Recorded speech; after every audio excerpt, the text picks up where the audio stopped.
Rotus joining us on the show, as always, this morning. Hello, Rotus. Good morning. Morning, Zibby. Good morning to all our viewers and listeners out there. Good to be with you all to start off a very interesting week.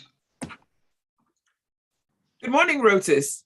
Yes, good morning, Zibby. Good morning to all our listeners, our viewers. Good to be with you all again to start off another interesting week. Hope you can hear me. Yes, we can. Right. So there is so much to talk about today. And can we start off with this situation from Edo State and the National Railway Corporation basically shutting down train stations after a terror attack? Yeah, Zibby, it's unfortunate. I mean, it's the same thing that happened, I think it was March, wasn't it March of last year? Yeah, so I think it was the Abuja-Kaduna rail line or so. This is the reason why our economy cannot benefit from tourism. This is why we're not benefiting from foreign direct investment. This is the reason why businesses just don't come here, because insecurity, again, another painful reminder that insecurity is still an issue in this country. And, you know, there's just, I don't know what else to say at this point. Nigeria is just, it's not safe.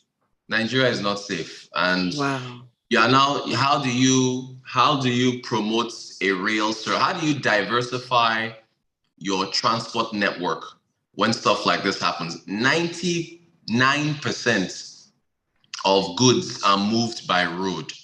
This is why you have so much traffic. There's too many cars, you have bad roads. So now you want to diversify and move people to rail. You want to move items by cargo, by rail cargo. But then you've got things like this that keep happening. And if it's not kidnapping, they're vandalizing the rail and stealing.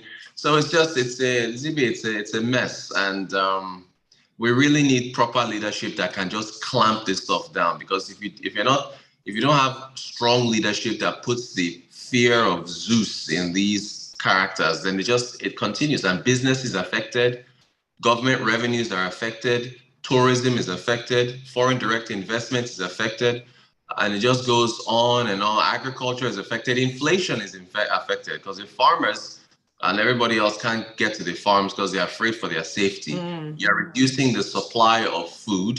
And when you reduce the supply of food, price goes up, inflation continues to climb. So I just don't know, it's just on and on and on.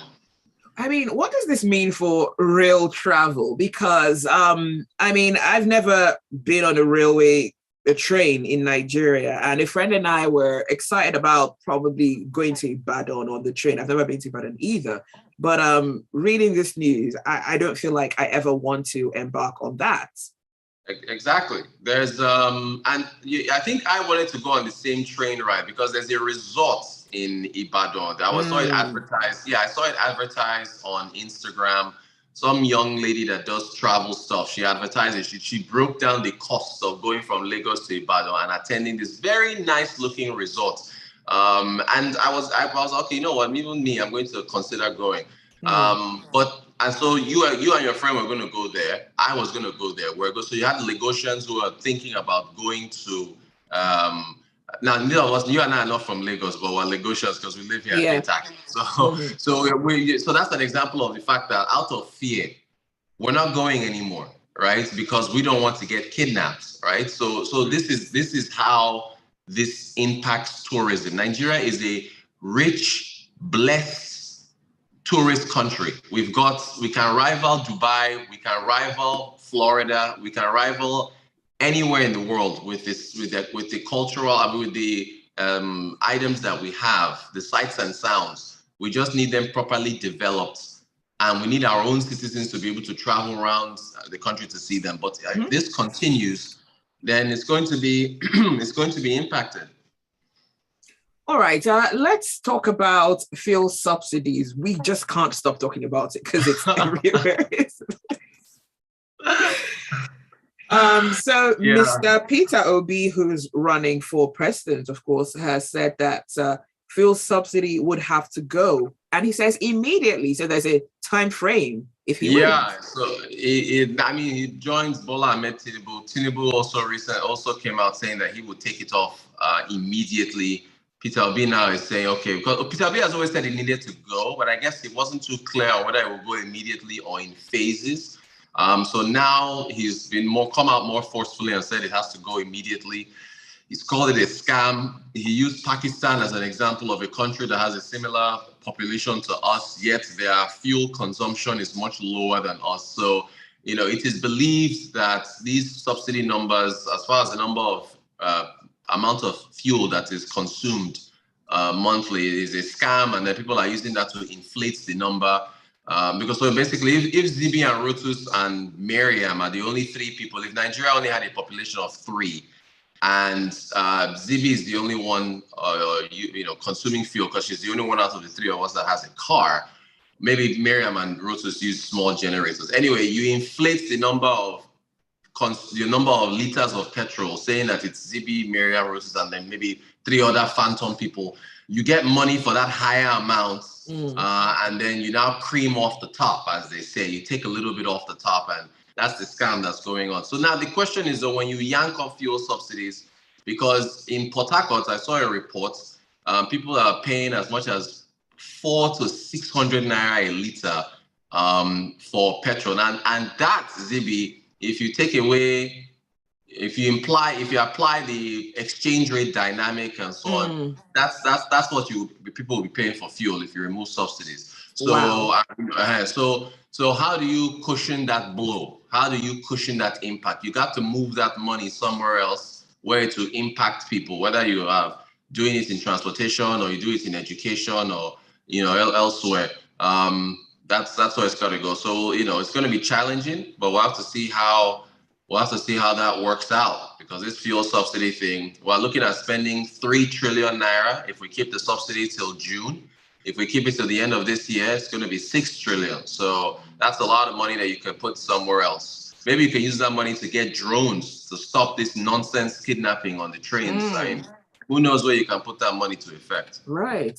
We've got a few messages coming in, and let's look at them quickly. This one is from Ogene Ochuku, and he says, the only solution to this ugly situation is local policing with the aid of technology, backed with sufficient data to make investigations effective. Austin says, good morning. Another train station abduction in Ondo. Okay, I'm not aware of that. I'm not aware of that either. I didn't hear about that one. You might mean Edo. Yes, Edo State. Yeah, so that's what we're talking about. Edo State. And okay, all right. Austin, your message does have a lot of unnice parts. We cannot profile people based on where they come from, right? So we can't do that. Benga says the unwillingness of the federal government to deal decisively with those who engage in this type of sabotage, like the Edo Rail attack. Okay. The ultimate irony of road transport is governments who demand a certificate of roadworthiness for vehicles for roads that aren't worthy, literally. And Yinka Bolu says, keyword fear of Zeus. That's all it needs. Ideally, when these things happen, we have to be deliberate in fixing it. For example, no structure or human should be on the minimum 20 to 50 meter radius from those tracks. Even roads in the category of Kaduna, Abuja, or Lagos-Ibadan Expressway should have such exclusion zones. When these are done and we have drones or satellites hovering those exclusion areas, any illegal movement or body heat should be lit up. Send them to, okay, at a point we really need to dam the collateral damage. Thank you for your messages. Rotus, can we move into our third story? Yes, I think that is on ASU. ASU is, the president of ASU wants education tax to increase from 2.5% to 10%. I mean, it was just increased from 2 to 2.5 just last year.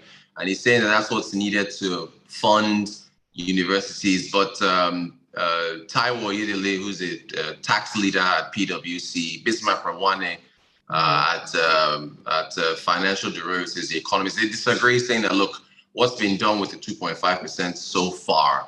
And basically, education funding is still an issue. Schools and universities here, at least the public ones, have to find a way to fund themselves through research and development and so on, and getting grants. And in fact, Bismarck Rwane said that, look, this is an example of where you can take away fuel subsidies and plow the money into education. So that's one area now. Since we've been looking at ASU, we've been having some funding problems for quite a while. What would happen if you took that fuel subsidy trillions and plowed it into education? So that's something else that we have to look at as far as options for what to do with this fuel subsidies. So that's an example right there.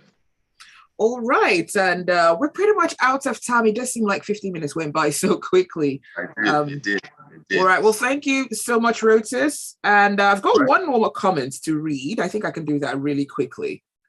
So this message says, we don't need taxes to fund tertiary education. What has been done with the school fees and other levies on students in schools? Acceptance fees, faculty levies, etc. And that is from Yinka Bolu. Excellent. Thank you all for the messages. Really appreciate all the messages. And Zibby, thank you as usual. I guess I'll catch you guys tomorrow. All right. Have a beautiful day ahead. That is it for Business Express on Smooth Breakfast. Do stay with us. There's a lot more to come. Freshly pressed from 7:30. Brought to you by Transaction Solutions. With critical focus on the Nigerian economy.